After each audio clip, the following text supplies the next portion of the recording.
Hello students, कैसे हो आप सब। आपको पता होगा, आपने वीडियो भी देखा होगा। लास्ट टाइम हमने रिवीजन वीडियो की जो बात की है वो है चैप्टर 9, 10 और 11 के मैथ्स के चैप्टर के रिवीजन हमने कर लिए थे। अब हमारे पास है चैप्टर 12 से स्टार्ट करेंगे, ठीक है। अब चैप्टर 12 है वो है आपका एक्सपोनेंट्स एंड पावर्स, ठीक है। तो इसमें आपको सिर्फ अपनी फॉर्मूला को याद रखना है। अब जो भी फॉर्मूला है वो आपको अलग से टेक्स्ट बुक में आपको दी गई है, ठीक है। कि कोई भी अगर माइनस वाली जो पावर है अगर आपको प्लस करना है तो उसको नीचे ले जाओ। सबसे पहले ये देखो, यहाँ पे लिखा हुआ है सभी जो फॉर्मूला है वो यहाँ पे देखो। यहाँ पे -m था तो उसको प्लस करने के लिए उसको नीचे ले गए, ठीक है। तो यहाँ पे 3⁻² है, उसको प्लस करने के लिए उसको नीचे ले गए तो वो प्लस हो गई, ठीक है। 3² इट मीन्स 9। तो सभी में जो भी माइनस वाली जो पावर है उसको आपको क्या करना है, प्लस करना है। तो चलो एक फॉर्मूला आपने सीख लिया, ठीक है। सभी में ऐसा ही किया है। जब आप उसको उल्टा दोगे तो वो प्लस हो जाएगी, ठीक है। उल्टा दोगे मीन्स ऊपर का जो है वो नीचे हो जाएगा, न्यूमरेटर और डिनोमिनेटर एक्सचेंज हो जाएंगे, ठीक है। चलो अब यहाँ पे है डिवीज़न। डिवीज़न मीन्स आपको पावर का करना है सब्ट्रैक्शन। देख लो सबसे पहले फॉर्मूला यहाँ पे क्या है, डिवीज़न है, और यहाँ पे पावर की क्या है, माइनस वाली टर्म है। तो यहाँ पे माइनस, यहाँ पे डिवीज़न है। तो डिवीज़न मीन्स इनके पावर की हमें क्या करनी है, सब्ट्रैक्शन, ठीक है। तो -5 -8, तो जो भी आंसर है वो आपको लिख लेना है -3, और -3 को प्लस करना है तो उसको नीचे ले जाएंगे। आगे का जो माइनस है वो हमें चेंज नहीं करना है, ठीक है। अब पता चला क्या करना है। अब देखिए सेकंड में हमने क्या किया कि पूरे, अगर आप ध्यान से देखिए तो इस क्वेश्चन में पूरे ब्रैकेट की पावर है 2, ठीक है। तो हमने पावर को सेपरेट कर दिया, 1 का भी स्क्वायर, 1 का भी स्क्वायर कर दिया, और 2⁵ का भी स्क्वायर कर दिया, ठीक है। तो 1 का स्क्वायर 1 और 2⁵ का 2⁵3 × 2, क्योंकि पावर का क्या हो गया, मल्टीप्लाई हो गया। तो इस तरह से आपको डिवीज़न और मल्टीप्लाई का रूल्स है वो याद रखना है, ठीक है। ये जो पावर वाला जो रूल्स है वो आपको सभी में अप्लाई करना है। हाँ, यहाँ पे एक इम्पोर्टेंट कि कोई भी पावर अगर 0 है तो उसका आंसर ऑलवेज क्या होगा, 1 होगा। ये आपको याद रखना है, ठीक है। सो ये ब्रैकेट के रूल्स है वो आपको याद रखने। यहाँ पे जो भी रूल्स है वो रिपीट हो रहे हैं। माइनस पावर को प्लस करने के लिए नीचे ले जाना होगा। डिवीज़न है तो पावर का सब्ट्रैक्शन करना होगा। 0 टर्म है तो उसका आंसर 1 होगा। मल्टीप्लाई है तो उसमें जो पावर है उसका एडिशन होगा। यही 3-4 फॉर्मूले और यहाँ पे बार बार लिखे हुए हैं, वो सिर्फ आपको लर्न करने हैं। ये चैप्टर काफ़ी छोटा चैप्टर है, ठीक है। फिर अलग से अगर सिंप्लीफाई करना है तो सिंप्लीफाई भी आपको करना होगा, तो उसकी प्रैक्टिस आपको करनी होगी, ठीक है। अदरवाइज आप नहीं कर पाओगे। यहाँ पे कुछ डिफरेंस है और ये IMP एग्जाम्पल है। 5⁻m divide 5⁻³ 5�5। अब देखो यहाँ पे बेस सभी सेम है तो हम पावर का सिंप्लीफाई करेंगे, ठीक है। पावर को कैसे सिंप्लीफाई करेंगे, देखो सबसे पहले डिवीज़न है तो डिवीज़न साइन निकाल दो तो क्या हो जाएगा, माइनस हो जाएगा। m -3, तो माइनस माइनस आंसर में क्या हो गया, प्लस हो गया, ठीक है। यहाँ पे तो एज इट इज़ है। फिर m+3 और 5 को कंपेयर करते तो वो हमें आंसर में नीचे m का आंसर मिल जाता है, ठीक है। अब पता चला आपको क्या करना है, ओके। सो सभी में आपको सिर्फ पावर को सिंप्लीफाई करना है। अगर इस तरह से कोई बड़े से एग्जाम्पल है तो आपको अलग से करने हैं। 25 है तो 5 का स्क्वायर लिख सकते हैं, नीचे 10 है तो 5 का स्क्वायर लिख सकते हैं। फिर 5 को एक ही जगह लिखना है और जो पावर है उसको प्लस माइनस जो भी करना है वो हमें देख लेना है, ठीक है, कि हमें करना है तो क्या करना है। तो ये आपको सिंप्लीफाई करना है और ये बड़े से एग्जाम्पल 3 या 4 मार्क्स में होंगे। अब यहाँ पे 12.2 एक्सरसाइज है, तो यहाँ पे आपको कुछ नहीं करना है, सिर्फ और सिर्फ देखो यहाँ पे पॉइंट के बाद के डिजिट है वो काउंट करने हैं। और एक डिजिट के बाद पॉइंट लाना है। अब देखो ये काउंट करोगे 1 2 3 4 5 6 7 8 9 10 11 और 12, जो भी डिजिट है उसके एक डिजिट के बाद पॉइंट रखने और उतने जो नंबर्स है वो काउंट कर लो, तो वो आपकी हो जाएगी 10⁻⁻ में पावर हो जाएगी। जैसे कि फर्स्ट एग्जांपल है उसमें 0.00000 और लास्ट में 85 है, तो 8 के बाद आपको पॉइंट रखना है और जितने भी नंबर है उसको पावर के साथ ऊपर ले जाना है 10⁻12, तो ये हो गया आपका आंसर। ठीक है, सेकंड में भी ऐसा ही करना है। ठीक है, दोनों सेम ही है और थर्ड में भी वही करना है। ठीक है, सभी को सिर्फ 0 में और 10⁻⁻ में आपको कन्वर्ट करना है। ठीक है, फोर्थ में क्वेश्चन के एज अ क्वेश्चन फॉर्म में, तो वो आप क्वेश्चन के फॉर्म में आपको करना है।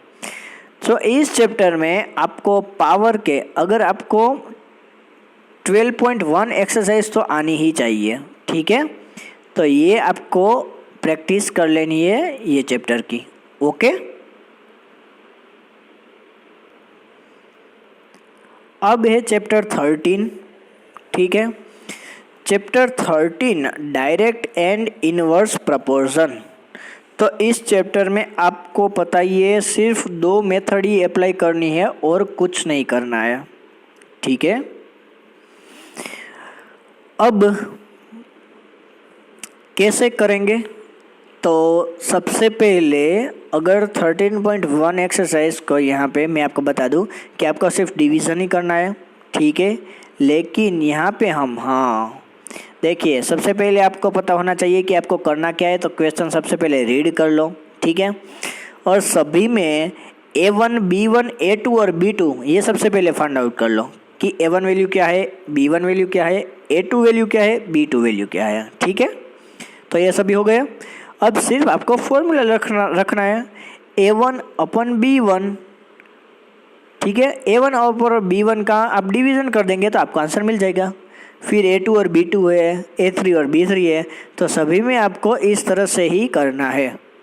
मान लीजिए कि क्वेश्चन की मेथड है वो चेंज हो गई है, तो सबसे पहले जो भी क्वेश्चन में वो लिख लो कि यहाँ पे क्या है कि आंसर में देखो क्वेश्चन 3 में पार्ट्स ऑफ रेड पिगमेंट है, तो वो 1 क्वेश्चन में दिया गया है और उसके बाद का जो है वो हमें फाइंड आउट करना है, यानी उसको x लिख लेंगे और पार्ट ऑफ बेस के जो 2 नंबर है वो भी लिख लेंगे 75 और 1800।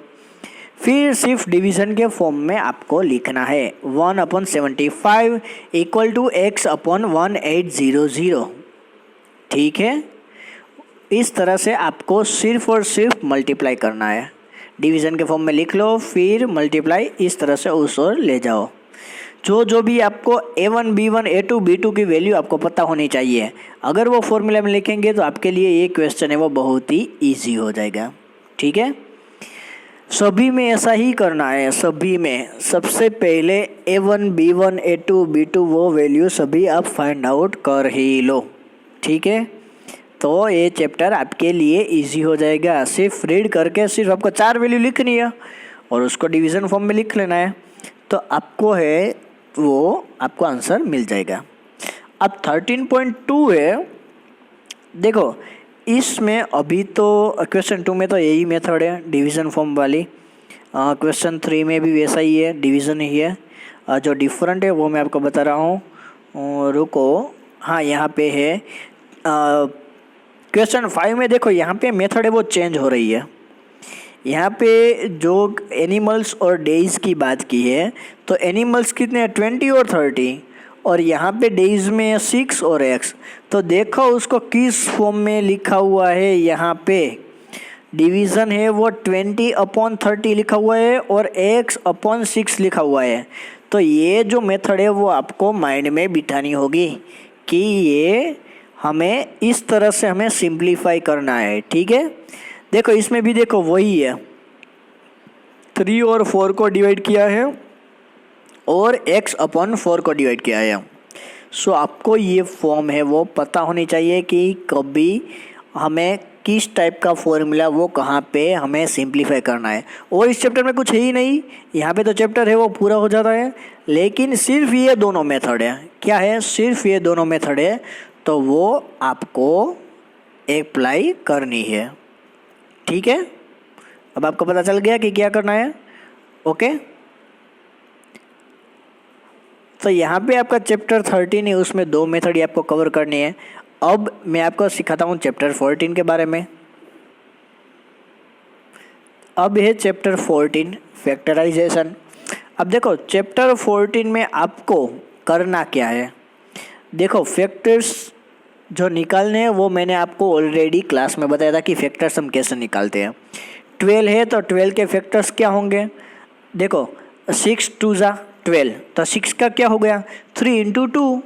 सो यहाँ पे आपको लिखना है 3 इंटू 2 इंटू 2, यानी जो भी फैक्टर्स से जो मैंने आपको एलसीएम सिखाए थे उस तरह से आपको सभी फैक्टर से वो निकाल लेने हैं। 36 है देखो, तो 18 2 ज़ा, मैं यहाँ पे आपको बताता हूँ 36 है तो 18 2 ज़ा 36, ठीक है ये 2 है, तो 18 का क्या हो गया 9 इंटू 2, तो 9 का क्या हो गया 3 इंटू 3 9, और बाकी के 2 एज इट इज़। ठीक है, तो ये आ गए आपके फैक्टर्स। तो सभी में फैक्टर्स ही निकालने और कुछ नहीं करने हैं, और इसमें जो भी कॉमन है वो ले लो, तो ये आपका हो गया, क्या हो गया आंसर हो गया। तो इस चैप्टर में आपको काफ़ी कुछ है, वो सिर्फ फैक्टर्स ही निकालना है, और इस चैप्टर में कुछ भी नहीं है, कुछ भी, सिर्फ सभी में फैक्टर्स निकालने हैं। वो किस टेबल्स में आते हैं वो तो आपको पता है ना। देखिए सेकंड क्वेश्चन देखो 2 और 22, तो 22 का पता है हमें 12 इंटू 2, सॉरी 11 इंटू 2 यानी 22, तो वही सिर्फ लिखना है, और दोनों में जो भी कॉमन है वो लिख लो। तो सभी में इस तरह हमें फैक्टराइज ही करना है। देखो यहाँ पे 7x है और 42 है, तो क्या करना है 7x के फैक्टर 7 और x, उसमें कुछ है ही नहीं। 42 में 6 7 ज़ा 42 और 6 के 2 इंटू 3, तो और दोनों का क्या करना है सब्ट्रैक्शन करना है, तो सिर्फ और सिर्फ उसको माइनस के फॉर्म में जो कॉमन है उसको एक साइड लिख लो, बाकी की माइनस वैल्यू अंदर रख दो। ठीक है, चैप्टर 13 है फैक्टराइज, तो इसमें X square plus X Y plus 8x plus 8y। तो देखो इसमें सबसे पहले 2 2 की पेयर बनाओ, चलो यहाँ पे 2 2 की पेयर बनाओ। तो x कॉमन निकाल लिया, इसमें से 8 कॉमन निकाल लिया, और यहाँ पे इसमें से जो भी सेम ब्रैकेट है उसको एक ब्रैकेट में रख दो और बाकी को दूसरे ब्रैकेट में। तो इस तरह से सभी में एक ही मेथड जा रही है। अब मेरे पास है A square plus 8a plus 16 है। ठीक है, तो मैंने आपको फॉर्मूला ऑलरेडी ये सभी जो चैप्टर है वो हमने कर लिए हैं। इस चैप्टर में जो भी मेथड है देखो हमने अभी फॉर्मूला किया ना थोड़ी देर पहले, A square plus 2ab plus B square, वही फॉर्मूला यहाँ पे अप्लाई किया है और कुछ नहीं किया है। अब मान लीजिए कि यहाँ पे a प्लस 4 का स्क्वायर है, तो क्या होगा formula A square plus 2ab plus B square, तो वही लिखा हुआ है, सिर्फ प्रोसेस उल्टी है, फॉर्मूला वही है जो हमने आगे के चैप्टर में हमने लर्न किए थे। अब देखो यहाँ पे क्या फॉर्मूला है A square minus B square, तो ए स्क्वायर माइनस बी स्क्वायर की फॉर्मूला है ए माइनस बी, ए प्लस बी, तो एक एक बार लिख लेने और क्या है कुछ नहीं है। पता चला आपको कैसे करना है फैक्टराइज। इसमें भी क्या है देखो A X cube plus B X, तो एक्स एक्स कॉमन निकाल लो, बाकी के जो बचे वो अलग से ब्रैकेट में रख दो, तो और कुछ करना ही नहीं है। जो कॉमन है उसको आगे ले लो और बाकी के है जो उसको ब्रैकेट में लिख लो। ठीक है, इसमें है फोर्थ क्वेश्चन में A raise to 4 minus B raise to 4, तो ए रेस टू 4 की जगह हम क्या लिख सकते हैं ए स्क्वायर और उसका बी स्क्वायर, और बी स्क्वायर और उसका बी स्क्वायर, तो उसकी फॉर्मूला बन गई A square minus B square. ठीक है, A square minus B square, A square plus B square. Okay, यही सभी है वो हमें करना है।